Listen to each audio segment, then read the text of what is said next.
Nah, kalau gitu langsung saja mungkin kami persilahkan kepada narasumber-narasumber kita untuk bisa memegang ininya, pelantangnya. Karena mungkin dari Bunda dulu. Kayak dari Bunda kita juga pingin nih melihat bagaimana sih sebenarnya Bunda melihat ini antusias dari para kader Posyandu begitu luar biasa banget nih semangatnya dari tadi siang gitu. Betul, terima kasih. Selamat malam para kader tersayang, tercinta, terkasih. Masih semangat? Alhamdulillah semangatnya teman-teman kader ini Mbak Kristi luar biasa, Paul luar biasanya. Tadi saya berangkat gini, aduh hujan-hujan gini takutnya ibu-ibunya ntar pada ngantuk gitu. Ternyata enggak, ternyata luar biasa semangatnya. Terima kasih teman-teman. Wah, luar biasa. Ini apalagi Bunda ini kan merupakan salah satu kegiatan pertama ya terkait pertemuan Jambore Kader Posyandu Nusa Tenggara Barat yang didedikasikan oleh Dinas Kesehatan Provinsi Nusa Tenggara Barat sehingga mereka ini tentunya antusias sekali ketemu dengan rekan-rekan sesama kader Posyandunya Bunda. Betul. Gitu, karena apalagi untuk kita membahas talk show kita hari ini kita juga pingin nih mulai membuka satu persatu. Mungkin dari Bunda dulu nih kita pengen tanya juga kepada Bunda. Kira-kira apa sih Bunda yang dimaksud dengan kader hebat? Kader hebat sebenarnya yang pertama yang lebih tepat untuk menjadi narasumber di sini bukan saya tapi teman-teman kader lah yang harusnya memberi saya insight, memberi saya masukan-masukan karena teman-teman yang sudah menjadi kader hebat tapi menanyakan kalau saya ditanya seperti apa sih kader hebat itu, ya semua yang ada di sini, ibu-ibu, para ada yang masih muda-muda juga ya kayaknya nih kadernya. Yang kurang Pak Fikri nggak kurang kader pria nih kayaknya. Berapa ya kader bapak-bapaknya? Wah mantap. Dari mana Pak? Kabupaten Bima, Lemboade. Wah, Kota Bima. Luar biasa. Luar biasa saya menganggap bahwa teman-teman bapak-bapak atau mas-mas itu ya, sudah menikah Mas? Oh. Bagi ibu-ibu yang mau mencari mantu nih ada satu calon yang luar biasa karena sangat memperhatikan kesehatan. Jadi kalau saya ditanya kader hebat itu apa? Kader hebat itu adalah teman-teman yang sudah mendedikasikan dirinya secara luar biasa, totalitasnya luar biasa, masih bisa membagi waktu dengan sangat baik karena semua teman-teman kader yang ada di sini semua memiliki keluarga. Dan itu sangat tidak mudah untuk bisa membagi hal yang tidak mudah membagi dua hal ini antara keluarga dan mendedikasikan dirinya untuk masyarakat. Dan masih juga mau mengupdate dirinya dengan informasi-informasi terbaru yang ada di seputaran kita saat ini sesuai dengan apa yang dibutuhkan di tempatnya masing-masing. Karena bisa saja teman-teman kader itu yang sudah menjadi kader sekian lama ya udah begini aja gitu cara memberikan makanan penggantinya ya begitu-begitu aja. Tapi yang saya lihat dan umumnya saya dapatkan adalah teman-teman ini masih mau mencari terobosan-terobosan baru yang kekinian yang kira-kira cocok untuk terutama para ibu-ibu muda yang saat ini sering datang ke Posyandu yang mungkin karena menarik, saya mendapat masukan juga bahwa menarik para ibu-ibu untuk datang ke Posyandu rajin itu agak sulit. Terutama setelah usia 1,5 tahun ya dok ya, setelah selesai urusan vaksinasi itu mereka sudah tidak mau lagi atau tidak merasa itu menjadi suatu kebutuhan untuk datang. Karena jadi bayangannya Posyandu nggak sakit nggak perlu ke Posyandu gitu. Tetapi yang dilakukan oleh teman-teman kader ini mereka masih mau mendatangi komunitas-komunitas, mendatangi beberapa perkumpulan-perkumpulan masyarakat supaya mereka mau datang dan belajar banyak dengan caranya yang memang sangat bervariasi dan itulah yang saya sampaikan bahwa itu luar biasa hebatnya bagaimana. Karena saya yakin ibu-ibu ini, bapak dan ibu ini memiliki masalah juga di rumah tangganya, nggak mungkin enggak. Tapi pada saat bertemu dengan para masyarakatnya, itu seolah-olah tersisihkan gitu, fokusnya tuh bisa kembali ke fokus untuk penyehatan masyarakat dan itulah kader-kader hebat yang kita miliki saat ini. Luar biasa, itulah tadi bagaimana sih sebenarnya pandangan kader hebat dari mata Bunda Sinta. Nah kalau gitu kita boleh sebelum kita tanya lagi kepada Bunda Sinta, Kristi boleh mau ke Ibu Salatiah terlebih dahulu di sini. Kita banyak mau kulik informasi dan contekan nih kepada kader terbaik kita di nasional nih. Boleh nggak sih Bu diceritain kira-kira perjalanannya bagaimana sampai akhirnya itu bisa menjadi kader berprestasi sampai tingkat nasional? Berapa menit nih? Baik, assalamualaikum warahmatullahi wabarakatuh. Selamat malam sahabat kader hebat. Terus terang kalau saya bertemu dengan sahabat kader, rasanya seperti bertemu dengan cinta pertama saya. Benar, deg-degan, bahagia, pokoknya lengkap. Karena kita satu perjuangan.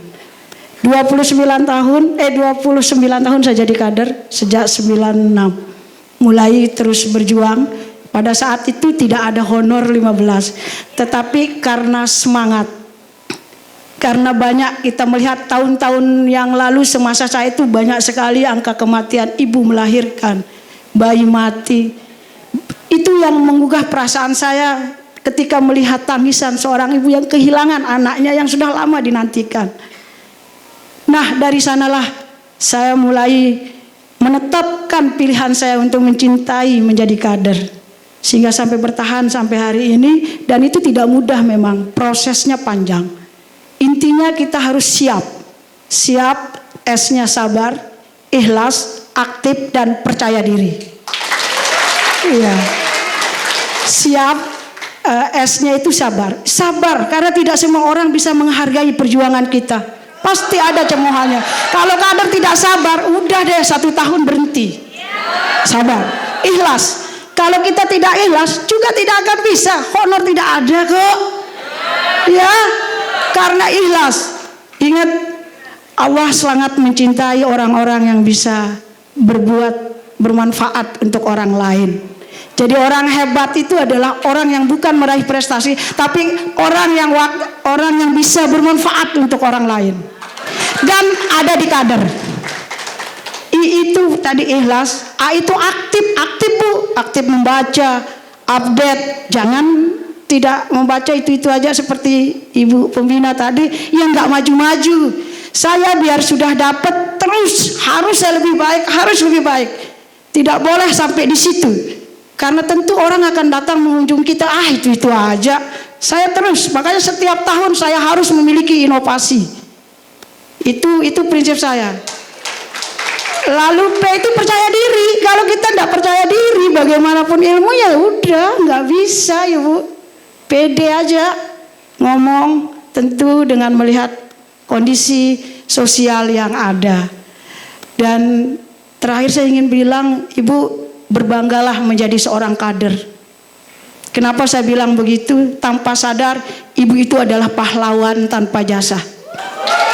Ya, coba contoh, Ibu edukasi terhadap ibu hamil, Ibu kunjungan rumah, dengan kedatangan kita berikan dia pengetahuan agar hal-hal yang harus dilakukan oleh ibu hamil, hal-hal yang dilakukan oleh ibu yang memiliki balita, termasuk lansia, kita bawa, kita periksa ceknya sehingga lebih dahulu dia tahu kondisi kesehatannya.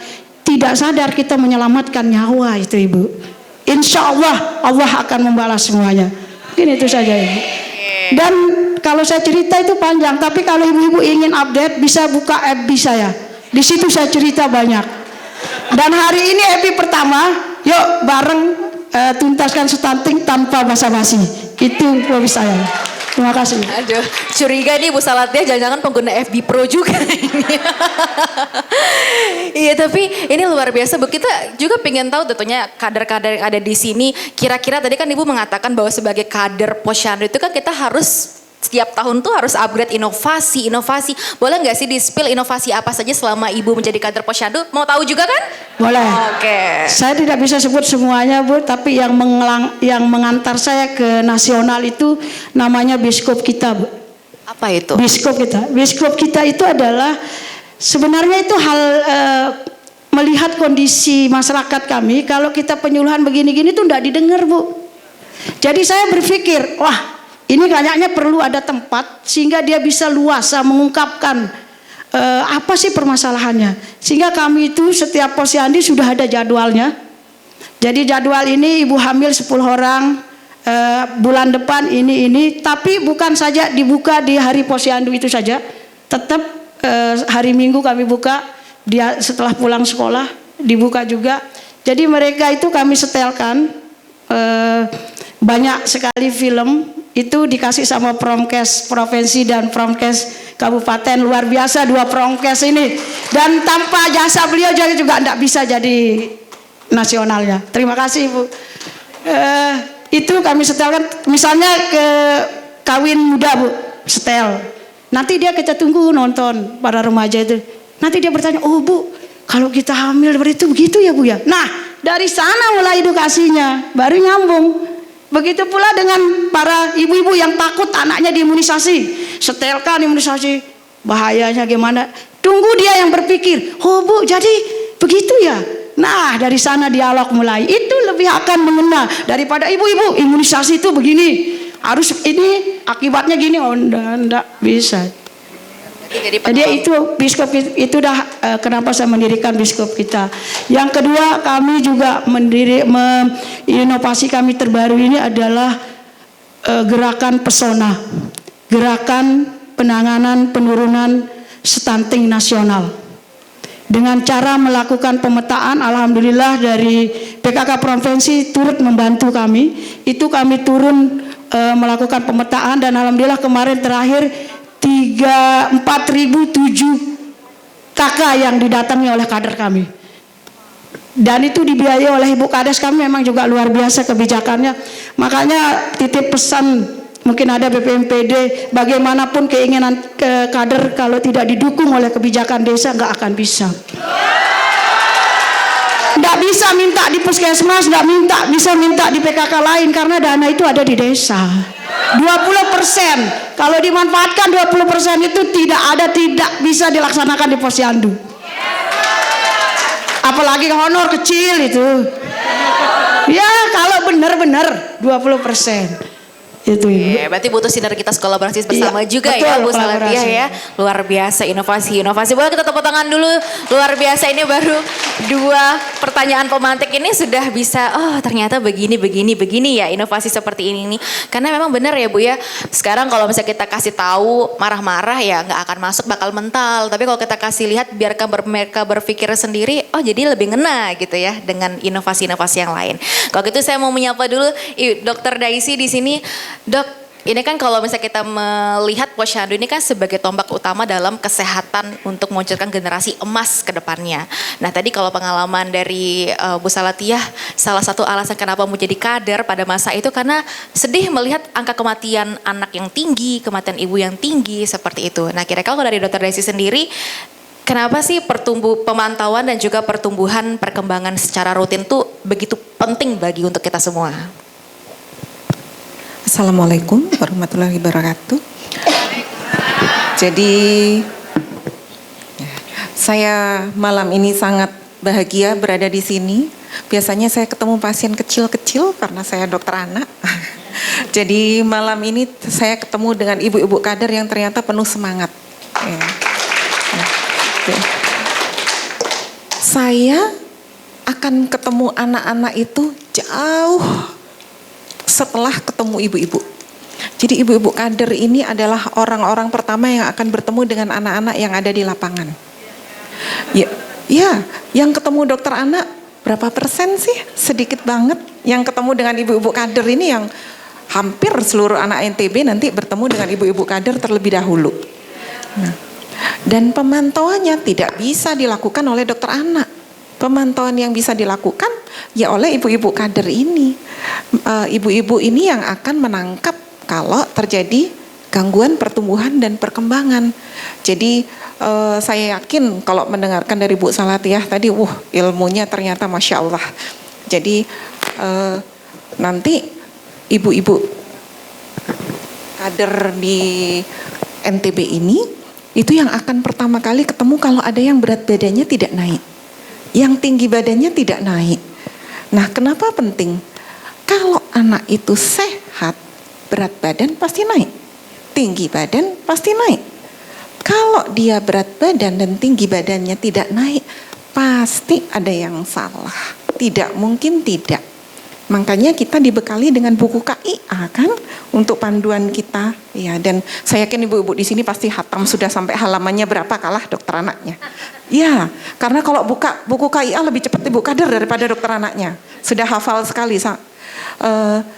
Jadi kalau bisa merapatkan barisan, semua anak-anak di NTB ini bisa dipantau berat badan, tinggi badan, lingkar kepalanya itu dengan berkala. Kan yang buku KIA yang terbaru 1 kali saja tidak naik, waspada. Kalau perlu rujuk ke puskesmas, ke tenaga kesehatan terdekat, dan itu tidak bisa dilakukan oleh dokter anak. Makanya tadi dibilang pahlawan tanpa tanda jasa. Betul banget. Karena ketemu 1 saja ada yang begitu, itu bisa tadi dibilang Bu Salatiah menyelamatkan mungkin anak itu. Mungkin yang waktu itu ibu-ibu dan bapak selamatkan pada saat ini, nantinya jadi presiden kita ke depan loh. Ya. Jadi pejabat kita ke depan loh. Itu amanahnya kita saat ini. Jadi tadi jangan hanya dipikirkan beban pekerjaannya, tapi Masya Allah yang kita kerjakan ini ke depannya mungkin mereka ini generasi emas. Jadi nanti mereka akan yang menggantikan kita, mereka yang akan jadi dokter anak berikutnya, pejabat berikutnya. Mungkin anak yang dulu waktu ibu-ibu kader itu timbang berat badannya teriak-teriak, dipegang ngukur tinggi badannya kayak kita mau bergulat ya, kalau mau ngukur tinggi badan balita itu. Ya, nanti jadi presiden kita bisa bilang, dulu saya yang pegang-pegang kepala. Jadi itu pentingnya. Kalau bisa kita membuat anak-anak Indonesia, kalau bisa membuat anak-anak NTB ini nanti berat badan, tinggi badannya, lingkar kepala itu menggambarkan perkembangan otaknya. Itu baik. Yang bisa melakukan ya ibu-ibu, bukan dokter anaknya. Jadi kalau bisa, itu nanti mereka akan bertumbuh menjadi generasi emas yang kita harapkan jauh lebih baik dari kita. Karena menurut penelitian, naik tingginya 1 cm, IQ-nya naik. Kenapa kita anti stunting? Makin tinggi teorinya, IQ-nya makin tinggi juga. Karena stunting berhubungan dengan kekurangan gizi. Jadi kalau dia nggak kurang gizi, tinggi badannya bagus, insya Allah otaknya juga berkembang dengan baik. Dan itu saya serahkan kepada ibu-ibu dan bapak-bapak kader hebat yang ada di sini. Baik, jadi begitu penting ya Dok bagaimana Posyandu ini menjadi tombak utama. Karena nanti siapa tahu ini generasi-generasi emas yang dilahirkan tuh bukan hanya peran dari orang tua yang melahirkan, namun juga peran tindakan cepat yang dilakukan oleh kader-kader kita yang begitu luar biasa. Untuk itu sampai lagi nih ke Bunda Sinta. Menurut Bunda bagaimana sebenarnya hubungan antara kualitas kader Posyandu dengan kekuatan Posyandu sebagai ujung tombak layanan kesehatan masyarakat khususnya dalam menangani permasalahan stunting yang masih menjadi prioritas kita nih ke depannya? Ya, kalau ditanya seberapa besar kaitannya sangat terkait seperti yang disampaikan dokter dan Mbak Salatiah tadi. Deteksi dini itu artinya di situ kan teman-teman semua bisa melihat mulai ada sedikit permasalahan itu dari situ. Dan untuk bisa mendeteksi itu kita perlu tidak hanya pengalaman tapi juga tambahan informasi, tambahan keilmuan yang tidak harus didapat di bangku sekolah. Makanya teman-teman kader ini kadang-kadang saya dapat masukan justru dari teman-teman kader. Ini Bu biasanya kita ngelihat nih kalau ini seperti ini tuh biasanya begini. Itu memang dari faktor pembiasaan. Dan teman-teman ini memang harus mau atau memang saya rasa tanpa harus diinstruksikan, teman-teman ini memang sudah mencari banyak cara, banyak inovasi seperti yang disampaikan tadi Bu Salatiah tadi. Memang sudah tidak wayahnya lagi kita ngomong di depan kayak begini nih, ibu-ibu kalau ibu tidak kasih anaknya makan telur maka gini-gini. Saya sendiri mengalami masa pembelajaran yang salah, yang saya baru dapat pada saat saya sudah mulai berkecimpung di dunia Posyandu 10 bulan terakhir ini. Saya juga dulu merasa bahwa tidak makan sayur itu lebih berbahaya daripada tidak makan ikan gitu. Kemudian pada saat itu dari teman-teman kader pada saat teman-teman kader itu memberikan edukasi ke para masyarakat, disampaikan ibu-ibu ini suka pada khawatir anaknya nggak makan sayur tapi anaknya nggak makan ikan, mereka tidak khawatir gitu. Saya pikir emang gitu ya Bu ya gitu. Oh iya ternyata segini. Jadi saya sendiri baru mendapat informasi itu pada saat saya sudah mulai terjun di dunia Posyandu ini. Jadi keterkaitan banget karena kita menitipkan menitipkan beban deteksi dini ini ada di pada teman-teman kader ini. Dan memang kemampuan untuk menyampaikan, kemampuan untuk kadang-kadang mereka tidak mau juga, teman-teman masyarakat ini merasa dia baik-baik saja gitu. Anak saya bisa jalan kok gitu, anak saya bisa ngomong kok gitu. Tapi secara keilmuan ada masalah dengan perkembangannya anak-anak tersebut. Nah itu yang bisa ngasih tahu mereka itu ya mereka gitu. Pada saat saya ngasih tahu, ibu anaknya kurus ini gitu, terus kenapa gitu. Dia bisa jalan kok gitu, dia bisa ngomong kok gitu. Terus kalau saya gitu bilang, tapi nanti gedenya susah, enggak gitu. Saya dulu membesarkan anak saya, biasanya nenek-neneknya gitu kan. Saya membesarkan anak saya dulu seperti ini kok dan baik-baik saja. Itu anak saya gede-gede juga, bisa punya anak juga gitu. Jadi sebenarnya banyak, tidak hanya masalah stunting juga. Kalau boleh izin saya menitipkan ada teman-teman remaja juga. Supaya sebenarnya banyak masalah-masalah sosial ya Bu ya yang memang bisa dideteksi atau bisa dikurangi dari pergerakan teman-teman kader yang berhubungan baik dengan masyarakat, yang mempunyai komunikasi yang baik dengan teman-teman masyarakat, termasuk masalah pernikahan dini yang juga masih menjadi PR bagi kita. Jadi keterkaitannya kuat banget Mbak Kris gitu. Jadi memang harus bagus hubungannya, harus bagus kemauannya, harus tinggi kemauannya agar supaya memang kalau kualitas kadernya bagus, saya yakin kualitas posyandunya juga akan semakin bagus. Kalau dua-duanya ini sudah terkait dengan sangat baik, insya Allah kesehatan yang ada di sana juga akan semakin baik. Untuk program Bunda, program ataupun strategi yang saat ini sedang dilakukan atau digencarkan sama TP Posyandu itu untuk meningkatkan kapasitas dan juga motivasi kader Posyandu, kira-kira apa Bunda? Ya, seperti yang disampaikan Bu Solatia tadi itu hal yang paling baru memang yang akan kami turunkan di sini, yaitu mencari akar masalah dari kenapa terjadinya satu masalah tersebut. Jadi kalau boleh saya sharing, mungkin teman-teman ada yang sudah pernah mendengar ada satu daerah yang sebenarnya ada satu keluarga gitu yang kita bingung kenapa dia di situ punya masalah dengan kesehatan. Secara tempat tinggal baik, secara sanitasi oke, secara makanan dia nggak bermasalah. Setelah dicari tahu, ternyata salah satu masalahnya itu adalah rumah tersebut tidak punya jendela, sehingga ventilasi udaranya, sirkulasi udaranya tidak baik. Jadi ternyata itulah akhirnya kita memahami kenapa 6 SPM itu dititipkan di teman-teman kader semua ini, karena memang masalahnya tidak bisa dilakukan secara sektoral, tidak bisa mikirin kesehatannya aja, tidak bisa mikirin pola asupannya aja. Nah program inilah yang saat ini sedang akan kita genjot. Kemarin memang baru dimulai, Lombok Timur termasuk yang menjadi pilot project kita di bawah Ibu Salatiah ini juga yang mendampingi kita.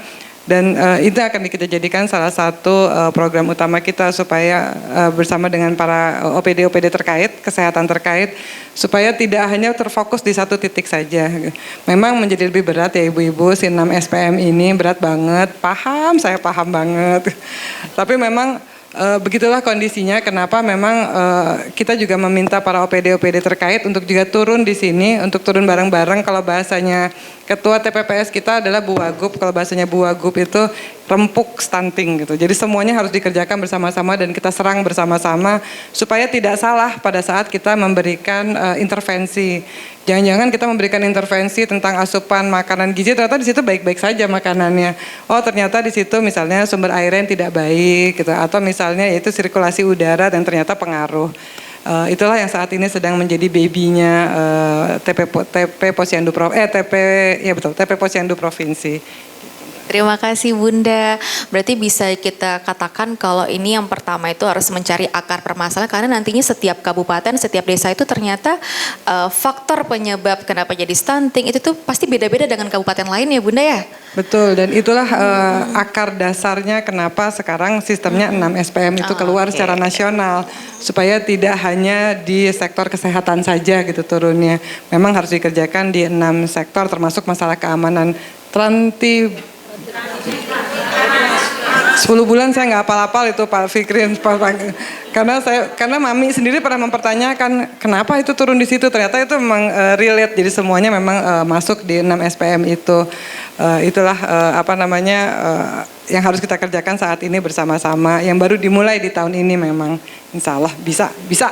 Bisa. Baik, terima kasih Bunda. Saya balik lagi mau ke Ibu Salatia. Bu, mau tanya, ini menjadi kader tuh berat nggak sih, Bu?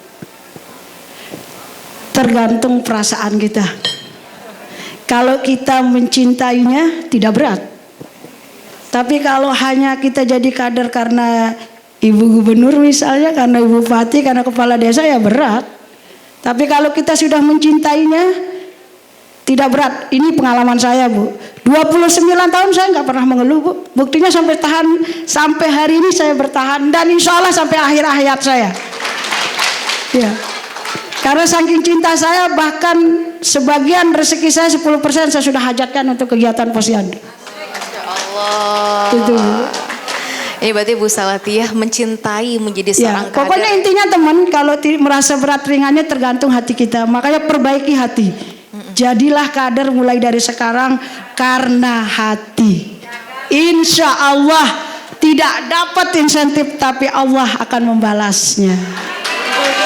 Siap mencintai menjadi kader posyandu, ibu-ibu? Siap? Baik. Luar biasa. Tapi Bu Salatia menjadi 29 tahun menjadi kader posyandu, boleh nggak diberitahukan kepada teman-teman rekan-rekan yang ada di sini tantangan yang paling sering ditemuin, tantangan yang paling berat dihadapin ketika harus bertemu dengan masyarakat atau menjadi seorang kader, itu apa yang ditemukan, sering ditemukan? Suka duka itu memang pasti ada dalam hidup setiap apapun itu. Pertama jadi kader itu dulu yang saya rasakan kurang kepedulian dari pemerintah terkait saat itu. Ilah sedihnya luar biasa. Padahal yang kita bantu dia, ya Bu ya. Tapi karena melihat masyarakat, ya udah itu yang pertama kurangnya. Yang kedua ini masyarakat, maklum dulu saya masih gadis. Jadi ketika kita penyuluhan terkait dengan ayo sudah kan belum hamil. Sudah kan belum hamil, sudah belum ini. Tapi tetap itu sebagai pemicu kita, sebagai semangat kita. Tentu makanya dari sana saya belajar, oh kalau masyarakat seperti ini bagaimana saya harus menghadapinya. Ternyata ambil hatinya. Artinya kita pendekatan dulu nih, tidak usah langsung tancap gas. Kalau sudah kita dekat, apapun yang kita sampaikan program itu akan nyampe. Ketika saya pernah kok sampai minum air sumur, Bu, karena saat itu pendataan nggak ada uangnya dulu kan, KS pra-KS itu ingat Ibu ya, yang tahun dulu pasti dari rumah ke rumah kita mendata. Tapi karena saya melihat ketika data ini tidak valid dilakukan oleh kader, maka tidak akan tepat sasaran. Itu saja yang memberikan saya semangat. Nah, itu tidak ada apa-apanya, Bu. Itu makanya kita kepedulian. Yang ketiga, tempat posyandu kita berpindah-pindah, Ibu. Hai, sana ngopong. Belum lagi di teras ada tamunya. Bu sebentar dulu, gimana mau edukasi? Iya kan? Dan gimana dari edukasi itu 4 itu pasti ibu-ibu rasakan itu. Ya Bu ya. Ya, itu makanya saya selalu berdoa, Bu. Tapi alhamdulillah Allah memberikan rezeki lebih. Saya beli tanah, saya sumbangkan untuk posyandu 2 are, dan saya ajak masyarakat saya yuk. Karena sudah saya ambil hatinya, gampang dia yang buat sendiri. Saya minta di perusahaan-perusahaan itu jadilah sebuah gedung posyandu di bawah tanah 2 are, itu sudah saya hibahkan. Masya Allah.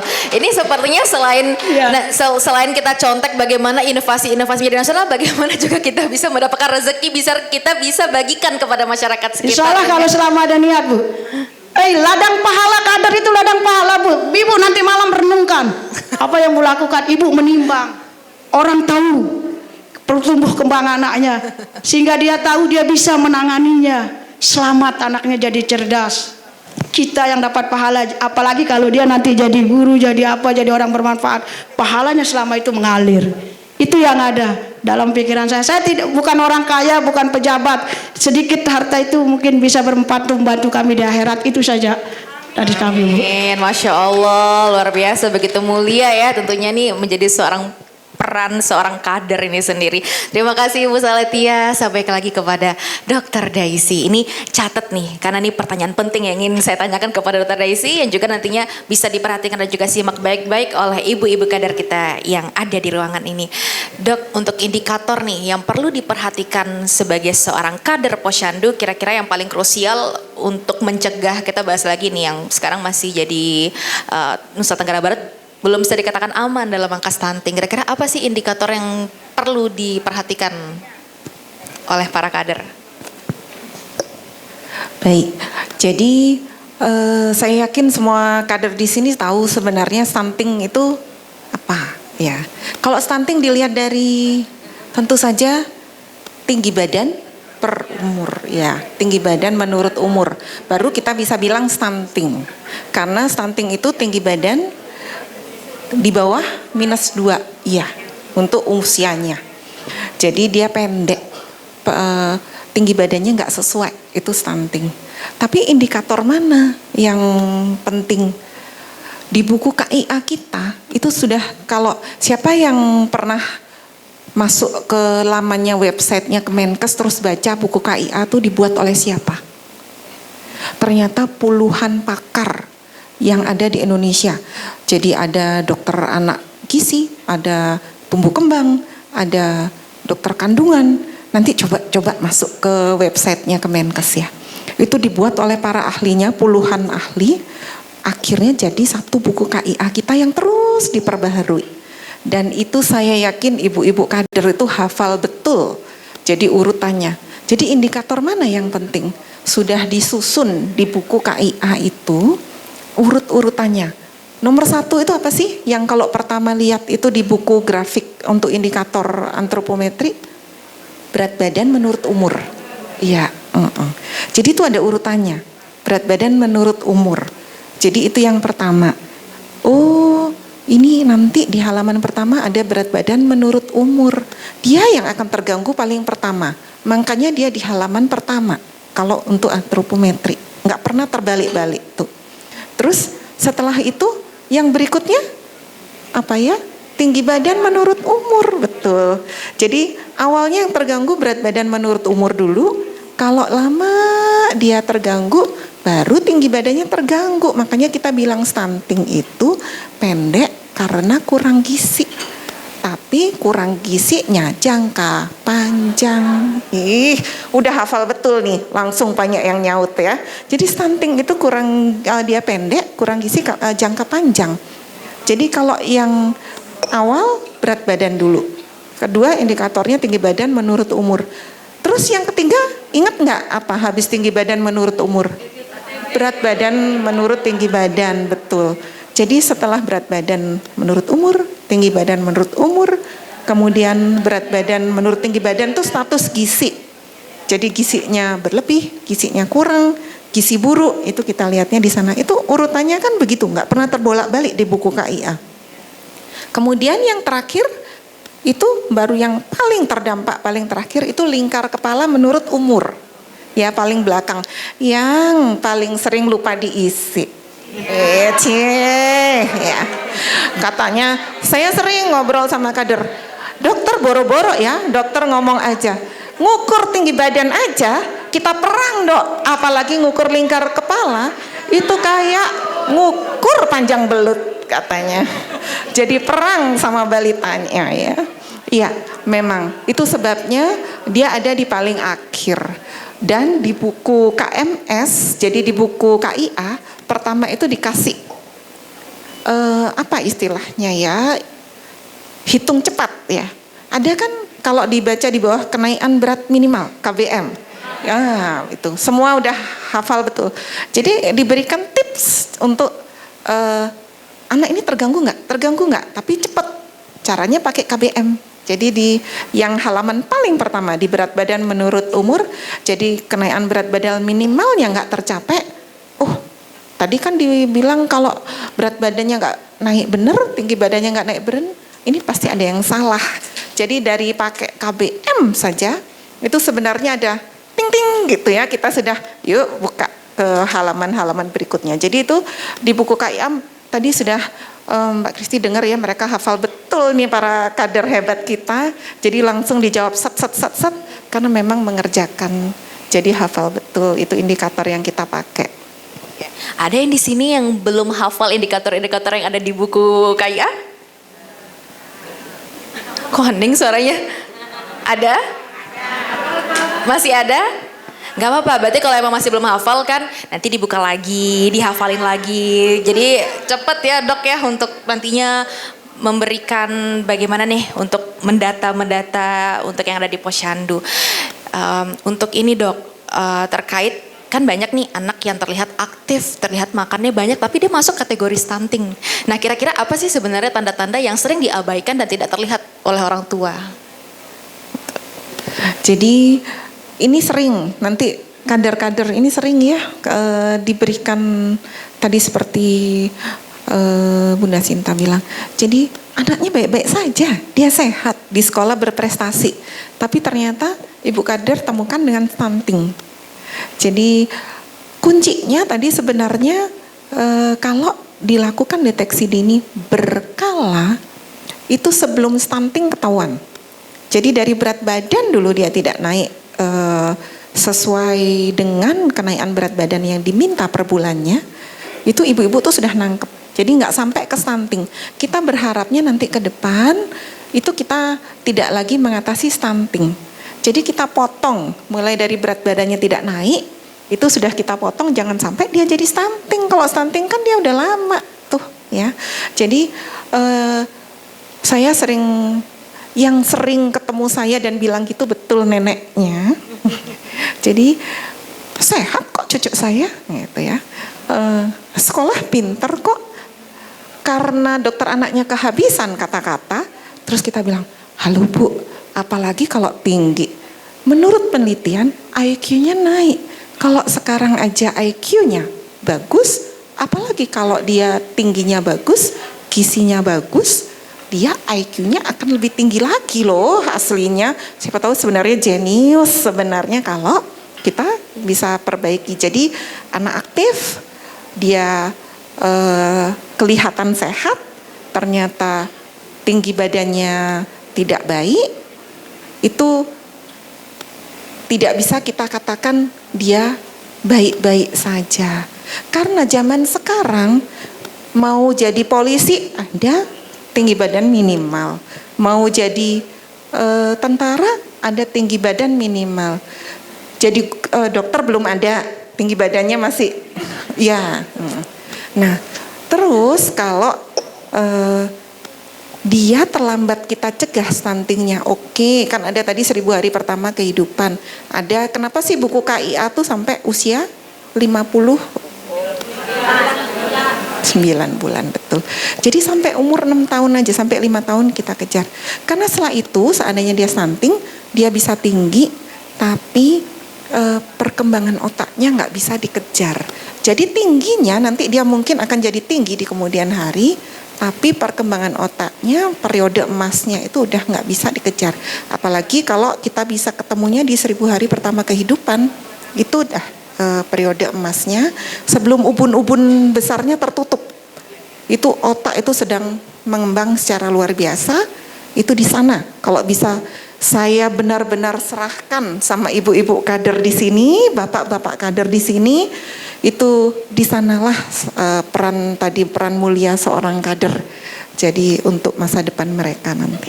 Satu lagi dok, ini pertanyaan yang krusial juga nih dok. Kira-kira untuk kesalahan umum yang sering terjadi dalam pencatatan atau interpretasi hasil pengukuran anak di Posyandu yang sering ditemukan tuh apa dok? Contoh misalnya kira-kira sefatal apa sih kalau misalnya kita mengukur lingkar kepala, lila, misalnya kelebihan 1 cm, kurang 1 cm itu bakal merubah interpretasi data ke depannya apa gimana gitu? Baik, ini sebenarnya kesalahan yang sangat sering terjadi karena di lapangan kalau kader itu menghadapi berapa ibu-ibu ya sekali turun ke lapangan. Iya, jadi iya, aduh iya langsung keluar semua, baiklah ya. Jadi kesalahannya itu sebenarnya teknis. Cangking banyaknya, belum yang sana nangis, yang sini nangis. Saya sering terjun ke lapangan. Saya sering mendampingi ibu-ibu kader pada saat melakukan pengukuran. Jadi sering saya dengar, cepetan, belum masak di rumah, cepetan. Nah iya semua ya, mau jemput kakaknya. Jadi alasannya sejuta ya. Jadi kita sering tuh lupa lepas topinya, ngukur lingkar kepala, kemudian timbang. Itu sering lupa lepas sepatunya. Iya loh, kok dia jawabnya ya. Terus kemudian ngukur tinggi badan. Itu lupa. Jadi nggak dilepas dulu topinya, sandalnya dipakai. Kemudian betul pada saat nimbang itu, apalagi hujan-hujan, mantelnya sudah 1/2 kilo sendiri. Makanya sampai ke dokter anak, kadang-kadang kita, dokter anak kan pura-pura ini ya, kok gini ya, ya. Kita lihat tuh kurvanya, jadi zigzag, naik turun. Yang paling nggak mungkin tinggi badan tuh nggak mungkin turun ya, ibu, bapak-bapak. Ini kok zigzag ya, tinggi badannya naik turun. Kalau berat badan naik turun, dokter anaknya masih percaya. Tapi tinggi badan itu nggak mungkin turun. Jadi seringkali kalau nimbang kok bisa zigzag, pakai mantel 1/2 kilo ditimbang. Popoknya, kencingnya penuh banget, ditimbang. Besoknya timbang berikutnya, pampersnya kosong. Jadi kesannya berat badan turun. Kemudian tinggi badannya seringkali stadiometernya, jadi yang untuk ngukur itu nggak pas di 0, apalagi kalau buru-buru topinya nggak dilepas. Kemudian minggu depannya ukur tinggi badan pendek karena anaknya lagi nggak pakai sandal yang sama, sandalnya sandal jepit. Ya, kemarin sepatunya betul. Jadi kesalahan yang sering itu ngukur lila dan lingkar kepala itu sebenarnya kita sudah bekali dengan meteran khusus ya. Jadi itu sekarang sudah sangat berkurang kesalahannya. Kalau dulu kita suka pakai meteran tukang jahit. Jadi meteran tukang jahit kalau dipakai 100 kali makin lama makin melar. Ya. Jadi sekarang kita sudah bekali dengan meteran khusus yang untuk lengan, yang untuk kepala. Jadi kalau meteran tukang jahit, begitu kita ukur di lengan, bayinya gerak, lepas. Kalau sekarang kan tinggal dijebret, biarpun dia gerak-gerak, kepalanya sentimeternya tetap nih. Ya, jadi nggak mungkin lagi nanti, jangan lagi terjadi lingkar kepala zigzag, tinggi badan zigzag, nggak mungkin. Kalau berat badan masih bisa naik turun. Ya, jadi kesalahan-kesalahan yang sering dilakukan itu, dan ini mungkin baru, tidak semua kader mungkin tahu. Ada beberapa yang mungkin sudah pernah ketemu dengan buku KIA kecil ya. Ya. Jadi kalau sekarang itu nggak semua kita plot di buku KIA yang biasa kita pakai. Jadi ada buku KIA kecil, itu untuk bayi-bayi yang berat badan lahirnya kurang dari 2.500 gram, tinggi badannya kurang dari 48 cm, kemudian usia kehamilannya kurang dari 37 minggu alias prematur. Ya. Jadi kalau ibu masukkan di buku KIA yang biasa, dia nanti gizi buruk, dia nanti stunting, dia nanti berat badannya kurang. Nah, kalau ketemu nanti dipulangkan dari rumah sakit, dia bawa buku KIA kecil, itu diisi di sana dulu ya, sampai 50 minggu. Baru nanti kita pindahkan ke buku KIA kita. Nah, itu nanti kita pindahkan setelah 2 bulan. Jadi 50 minggu itu ya. Jadi kita tidak mengeplot lagi, nggak bingung. Kalau dulu ngitung usia kronologis, usia koreksi ya. Kalau sekarang nggak bingung karena ada buku KIA kecil, selesaikan dulu buku KIA kecilnya, baru pindahkan ke buku KIA yang biasa. Itu nanti sangat membantu ibu-ibu di kader. Kalau dulu itu bingung banget kalau prematur lahirnya 1,6, seterusnya dia akan stunting, seterusnya dia akan gizi buruk. Nah, tapi sekarang ada sangat membantu dengan kita keluarkan buku KIA kecil, selesaikan dulu sampai usianya 50 minggu, baru kita pindahkan ke buku KIA kita. Ya. Oke, terima kasih Dokter Daisy. Tapi kalau misalnya kita berbicara tentang pencatatan-pencatatan, saya juga pengen tanya nih kepada ibu-ibu yang mewakili posyandu-posyandu yang ada di kabupaten kota yang ada di Nusa Tenggara Barat. Di lokasi posyandu tempat ibu-ibu berada itu apakah fasilitas atau sarananya emang sudah memadai atau tidak? Misalnya tersedia, benar loh ini ya, timbangan digital yang masih belum punya ada? Wah. Apa saja yang masih belum? Kalau yang lengkap deh, yang lengkap boleh angkat tangan. Udah tersedia timbangan digital, pencatatan, PMT. Yang lengkap nih. Yang lengkap? Oh, oke. Kalau yang tidak, yang lengkap dulu. Iya. Coba ditahan dulu, oke. Iya, ini yang lengkap ya, yang lengkap. Yang tidak lengkap. Banyak Anda lengkap berarti nih ya. Yang tidak lengkap ini dari mana aja? Oke, karena ini nanti tentunya pasti menjadi road mapnya Bunda juga untuk melihat, oh yang masih memperhatikan sarana dan fasilitas seperti apa yang belum. Yang dari Bima apa yang belum ada? Tempat posyandu, alat lingkar untuk mengukur lingkar kepala. Oke, yang dari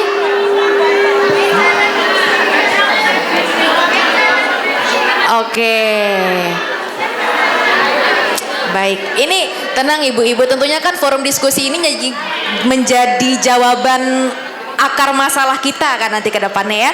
Jadi tentunya makanya kita pengen mendata juga apa saja nih yang fasilitasnya belum memadai atau mungkin yang masih menggunakan konvensional, kira-kira belum beralih ke digital, itu siapa saja seperti itu. Insya Allah pasti akan lebih baik lagi ya ibu-ibu ya. Oke. Karena tentunya juga Bunda Sinta pasti memerhatikan sekali bagaimana posyandu di Nusa Tenggara Barat. Insya Allah akan lebih baik lagi ke depannya. Amin ya, kita doakan semoga ini menjadi salah satu ikhtiar kita untuk membawa posyandu ini menjadi tombak utama kita dalam kesehatan yang lebih baik lagi untuk generasi yang akan datang. Kita lanjut lagi ya ibu-ibu ya. Oke, siap ya besok untuk kita sempurna lagi, lengkap lagi fasilitasnya ya. Oke. Bunda Sinta, ini untuk gambaran, kita melihat gambaran ke depannya nih Bunda. Ketika posyandu semakin kuat, ketika para kader ini semakin kuat, apa sih yang bakal kita rasakan ke depannya nanti? NTB emas itu akan ada di tangan kita insya Allah.